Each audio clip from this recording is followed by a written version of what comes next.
ایک بادشاہ کے سامنے کسی عالم نے یہ مسئلہ بیان کیا کہ زانی کے عمل کا قرض اس کی اولاد یا اس کے اہل خانہ میں سے کسی نہ کسی کو چکانا پڑتا ہے۔ بسم اللہ الرحمن الرحیم۔ السلام علیکم۔ امید کرتا ہوں کہ آپ سب خیریت سے ہوں گے۔ اردو لیب آفیشیل کے اس منفرد چینل پر آپ کو اسلامک ہسٹری اور دنیا کے دلچسپ واقعات کا مرکب ملے گا، تو جلدی سے ہماری فیملی کا حصہ بنے تاکہ جب ہم دنیا کے چھپے ہوئے کونوں کا جائزہ لیں یا دلکش واقعات سے پردہ اٹھائیں تو اس کا نوٹیفیکیشن آپ کو بر وقت ملتا رہے۔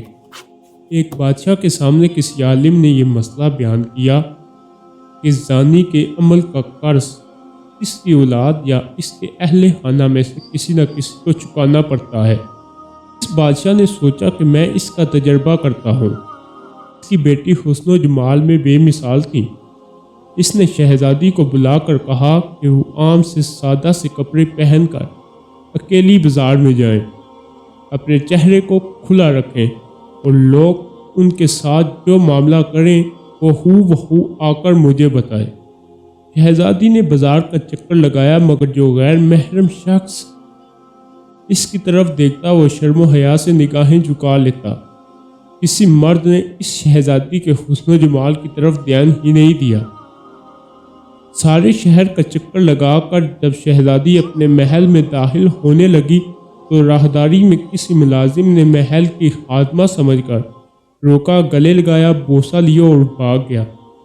شہزادی نے بادشاہ کو سارا قصہ سنایا تو بادشاہ رو پڑا اور کہنے لگا کہ میں نے ساری زندگی غیر محرم سے اپنی نگاہوں کی حفاظت کی ہے، البتہ ایک مرتبہ میں غلطی کر بیٹھا اور ایک غیر محرم لڑکی کو گلے لگا کر اس کا بوسہ لیا تھا۔ میرے ساتھ بھی وہی کچھ ہوا جو میں نے اپنے ہاتھوں سے کیا تھا۔ سچ ہے کہ زنا ایک احساس والا عمل ہے جس کا بدلہ ادا ہو کر ہی رہتا ہے۔ ہمیں اس واقعے سے عبرت حاصل کرنی چاہیے۔ ایسا نہ ہو کہ ہماری کوتاہی کا بدلہ ہماری اولادیں چکاتی پھریں۔ جو شخص چاہتا ہے کہ اس کے گھر کی عورتیں پاک دامن پھریں،